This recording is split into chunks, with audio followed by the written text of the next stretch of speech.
మేము బాగున్నాం, మీరు ఇంకా బాగున్నారనుకుంటున్నా. అశ్విని కింకర సమన్కి స్వాగతం అండి.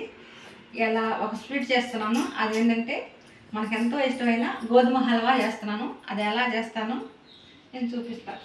ఇదిగోండి, కప్పు గోధుమ పిండికి మనం కప్పున్నర పంచదార పోసుకోవాలి అండి.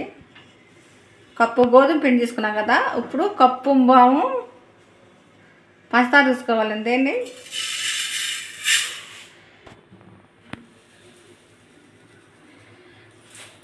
కప్పున్నర ఎందుకన్నా అంటే ఒకరికి స్వీట్ ఎక్కువ తింటారు, అందుకని కప్పున్నర కూడా వేసుకోవచ్చు అని లెక్కలో చెప్పానండి.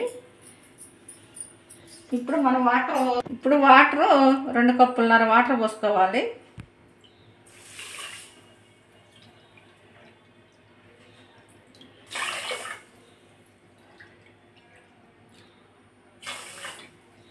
ఇప్పుడు ఈ పందార కరిగిన దాకా మనం ఈ పందార కరిగి కొంచెం తెరలంగా కట్టేసేసుకోవాలి. పోయింది, ఇప్పుడు మనకు తెరులుతుంది. ఇప్పుడు కొంచెం యాలక్కాయ పొడి వేసేసుకొని మనం అది తీసుకొని పక్కన పెట్టేసుకోవాలి. పెట్టుకొని ఇప్పుడు పిండి అనేది వేపుకోవాలి. నేను ఎప్పుడు నెయ్యితో చేస్తాను. కొంతమంది గోధుమ హల్వా తినాలనుకుంటారు, కొంతమందికి నెయ్యి అందదండి. అలాంటప్పుడు మనం ఇలా నూనెతో మనం పద్దాక తినడం కండి, నూనె ఎక్కువ తినకూడదు అనుకుంటారు. పద్దాక నెయ్యి కానీ నూనె అంత చేతి తినకూడదు అంటారు. ఎప్పుడో ఒకసారే కదండి, అంత ఇదిగా ఏమి ఉండదు. మనం జీడిపప్పు వేపుకోవాలి. నూనె అయిపోయింది.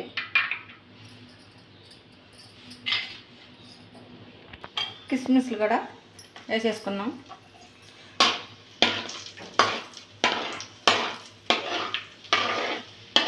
జీడిపప్పులు కిస్మిస్లు మనం వేపేసేసుకున్నాం. పిండిని వేసుకోవాలండి. ఆ ఆయిల్లోనే సిమ్లో పెట్టుకొని వేపుకోవాలి.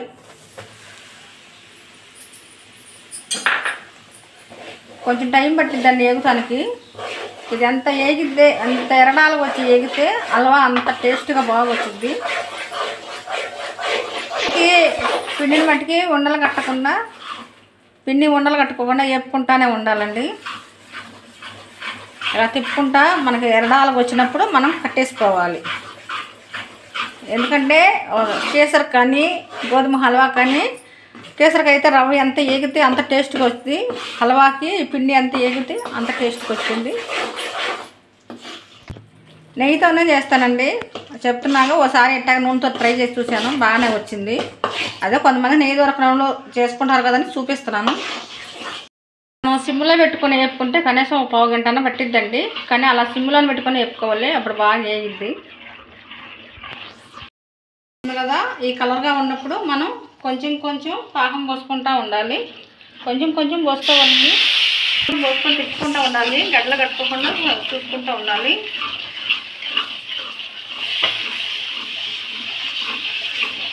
ఆ పాకాన్ని మొత్తం పోసేసుకోవాలండి.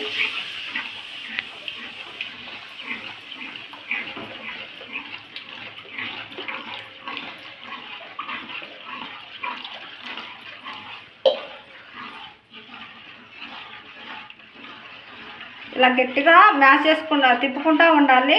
ఉండలు కట్టే సూచనలు ఉంటాయి. మనం సిమ్లోనే పెట్టుకొని చేసుకోవాలండి. నీళ్ళు పోసుకునేటప్పుడు మట్టికి సిమ్లోనే వేపుకోవాలి, సిమ్లోనే పోసుకోవాలి. ఇలా ఇప్పుడు ఇదంతా దగ్గరికి లాక్కుంటూ ఉండేది. దగ్గరికి లాక్కున్నాక అప్పుడు మనం కిస్మిస్ జీడిపప్పులు వేసుకోవాలి. ఇదిగోండి, నీళ్ళన్నీ ఇలా పీల్చుకుంటుంది. ఇంకా దగ్గర పడాలి. ఇంకా మనం తిప్పుతూనే ఉండాలి. తినడానికి మటుకు చాలా తేలిక ఉండదండి. కొంచెం శ్రమ అనుకోకుండా మనం చేసుకోవాలి. ఎందుకంటే ఇది పద్దాక తినం కాబట్టి అప్పుడప్పుడే. ఇదిగోండి, మన హల్వా రెడీ అయిపోయింది. ఇప్పుడు దీంట్లోకి మనం జీడిపప్పు కిస్మిస్ వేపుకున్నాం కదా, అవి వేసేసుకున్నాము. అలాగే కొంచెం ఇలాచి పొడి కూడా వేసుకుంటే, ఇందాక పాకంలో వేసాం, ఇప్పుడు దీంట్లో కూడా వేసుకుంటే బాగుంటుంది. ఇలా తీసుకుంటే చాలండి. చల్లారితే మాకు ఇంకా గట్టిగా వచ్చేసింది. ఇదిగోండి, మనకి వచ్చేసింది. ఇక చల్లారిపోతే ఇంకా గట్టి పడిపోయింది. ఇంక ఇది మనకి ఒక ప్లేట్లోకి, ఒక బౌల్లోకి వేసుకుంటాం.